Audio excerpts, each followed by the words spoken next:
And అందరు నమస్తే, నేను మీ రైతు తమ్మని. వాళ్ళు ఇప్పుడు చూస్తున్నారు మన ఎన్జిఎన్ ఫార్మర్ తెలుగు ఛానల్ నుంచి. మరి ఈ ఛానల్ నుంచి మళ్ళీ రైతుని ఇంటర్వ్యూ చేయడానికి అయితే వచ్చాను.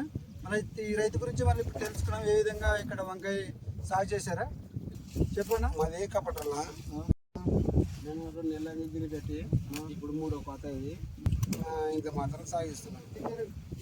ఈ వంకాయ నారను ఎక్కడి నుంచి తెచ్చుకున్నారా? ధ్యానకొన మళ్ళీ ఎంత పడింది నారా?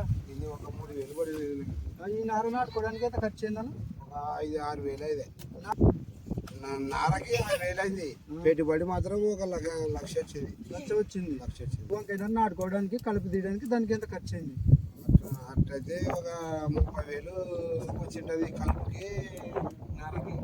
వంకాయ నార పంటకు మళ్ళీ స్పేర్ మందులు కొట్టుకోవడానికి, మందులు ఎరువు చల్లుకోవడానికి దానికి ఎంత ఖర్చు అయింది? దానికి ఒక 70,000 వచ్చింది. 70,000 దాదాపు వచ్చిందంటే. మళ్ళీ ఈ వంకాయకు ఎంత చెప్తున్నారు? దీనికి ఏ మాత్రం మళ్ళీ మార్కెట్లో ఎంత ధర వస్తుంది?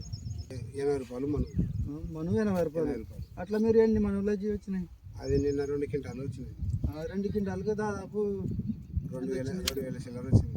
మళ్ళీ ఇది ఇప్పుడు మీకు నష్టమా లాభమా? మా రైతు బతుకు కింద పైన పడాల్సిందే, తప్పదు. అంటే నష్టం వచ్చిందని తెలిసిపోతుంది. కింద పైన పడాల్సిందే రైతుకి. మళ్ళీ ఏ మాత్రం రైతుకి ధర లాభం సుఖపడతాడు. కనీసం అంటే 25 రూపాయలన్నా కేజీ పడితే మనకి బాగుంటది. అంటే 250 మనువు అమ్మాల. మళ్ళీ చూస్తున్నారు కానీ మళ్ళీ రైతు మళ్ళీ మనువు 250 పోతే రైతు కొంచెం లాభంగా వచ్చి కొంచెం తమ పని తను చేసుకోవడానికి ఇంకా ముందుకు వెళ్ళిపోవడానికి అయితే మంచి అవకాశం వస్తుంది. ఈ వీడియో నచ్చినట్టయితే లైక్ చేయండి అన్న, సబ్స్క్రైబ్ చేసుకోండి.